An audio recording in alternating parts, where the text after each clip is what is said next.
música que suena se titula Tiempos Felices y tiene mucho sentido hoy hablar de tiempos felices, aunque la historia que voy a contar no es un cuento, o sí lo es, y de los buenos, porque no es una historia de princesas y príncipes, de brujas y dragones, sino la historia de Angelita, Ángela, a la que conocí, que participó en un grupo de oración que acompañé, y fue un privilegio conocerla. He hablado con su hija, que es buena amiga, y hemos compartido que sería tan bonito que esa historia fuera conocida. Hay historias de personas que no son princesas, que no son historias de las que aparecen como épicas y encierran la mejor épica, el mayor heroísmo, la grandeza y la belleza escondida en personas que se entregan.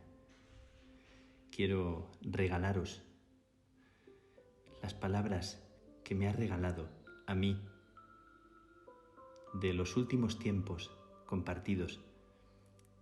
Y no quiere ser una historia triste, sino una historia llena de fuerza y de vida, que así es como ha dejado en el corazón de los suyos.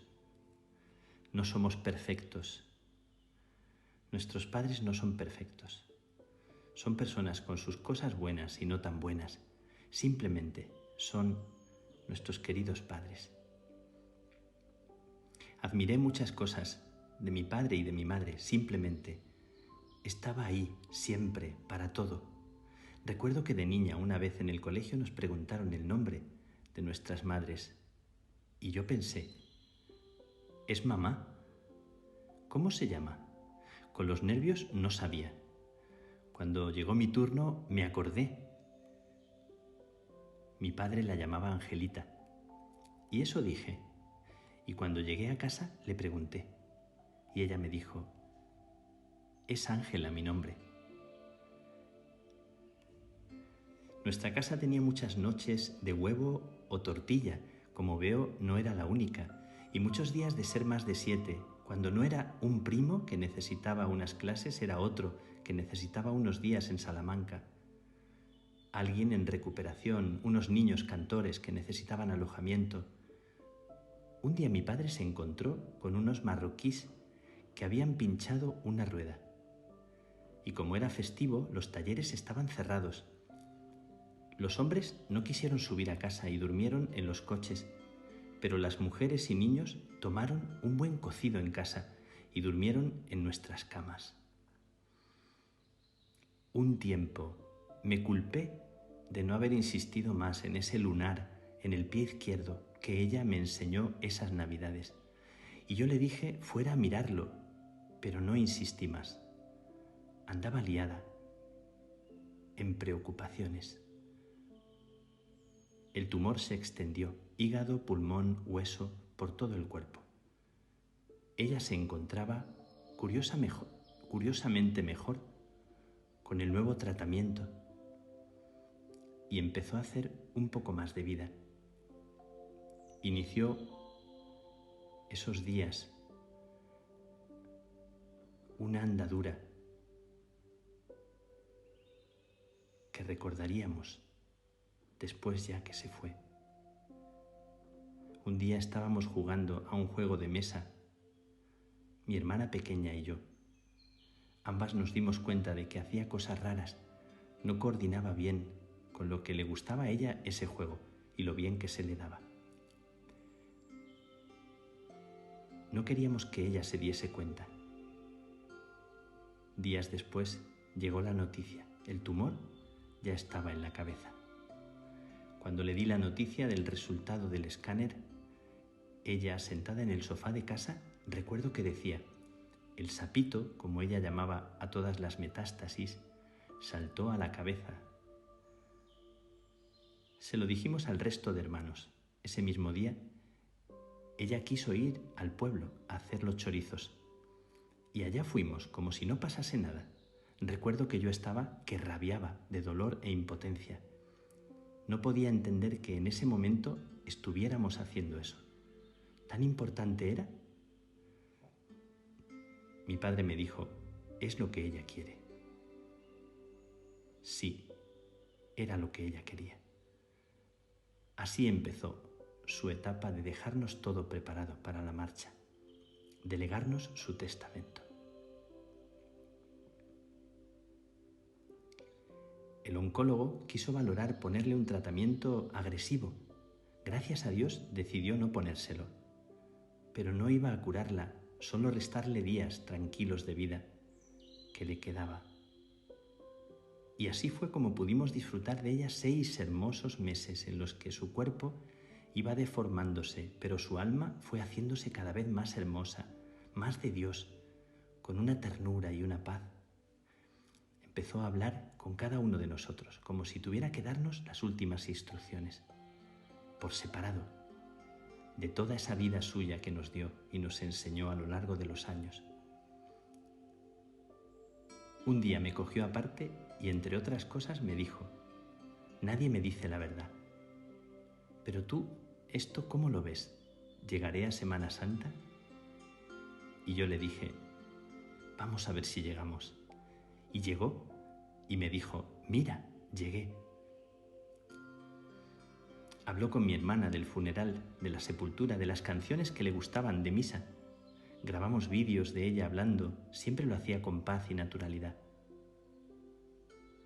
Mi hermana a veces le preguntaba cosas para que dijera qué opinaba. Siempre acabábamos riéndonos, sí, nos reíamos mucho con ella. Éramos conscientes de su marcha, pero pensábamos disfrutar cada minuto de su vida. El 14 de febrero fue hermoso. Eran los 50 San Valentines juntos. Mi padre le regaló 50 claveles rojos. Verlos a los dos como 2 chiquillos enamorados. Él le escribió una carta, como cuando eran novios. Ella se emocionó, se abrazaron, se dieron algún beso. Él se recostó en su hombro y ella era como si le arropase. Era una imagen tan preciosa, me parecía que le envolvía con todo su amor y él, como un niño, buscaba refugio y le pedía, no te marches. De nuevo ella dándose, a pesar de su limitación. De las cosas más hermosas que recuerdo fue los ratos de cama a su lado. Cuando éramos pequeños ella se acostaba antes que mi padre y a veces íbamos a su cama y nos quedábamos dormidas. Mi padre, cuando llegaba, nos cogía en brazos y nos llevaba a nuestra cama. Mi hermana empezó a tumbarse a su lado en la cama y poco a poco todos fuimos teniendo ratos, conversaciones, silencios con ella tumbados a su lado. Recuerdo uno de esos ratos en su última temporada, que ya le costaba hablar. Hablábamos de Dios con mucha naturalidad. Le pregunté en varias ocasiones, ¿hablas con Dios? Y ella me decía, sí. Y le preguntaba, ¿qué te dice? Veía en su cara que estaba tan cerca de él que de alguna manera quería que me transmitiese esa experiencia, desvelar algo del misterio. Quedaba callada y medio dormida. Le insistía y descubrí que no era importante lo que ella me tenía que decir, sino la paz, la mirada, el semblante. Era como si Dios se asomase al mundo a través de ella. Siento que ahora ella me sonríe, como diciendo, qué pilla eres. Los últimos días estaba agotada, aunque seguía transmitiéndonos tanto, de alguna manera quería marchar y nosotros no la dejábamos. Ese jueves, a finales de junio, mi hermana notó que se iba, pero no era todavía el fin. El sábado, como cada día en su sillón frente a la tele, escuchando la Eucaristía, se quedaba dormida. De repente nos dimos cuenta que su mano se apoyaba en su corazón. Era una imagen tan bella, daba tanta paz. Me recordó la imagen de una piedad serena, no sufriente. Estuvo así largo rato. Apenas comió, la llevamos a la cama. Allí, al tumbarla, fuimos a darle la vuelta. Dijimos a la de 3, 1, 2, y ella dijo 3. Fue su última palabra. Quedó como dormida, con una respiración tranquila. Mi hermana le dijo entre lágrimas: «Mamá, te dejo marchar». Ella esperó a que estuviéramos todos. Allí estábamos, alrededor de ella, sus 5 hijos y su marido. La madrugada del lunes, día de San Pedro, dejó de respirar.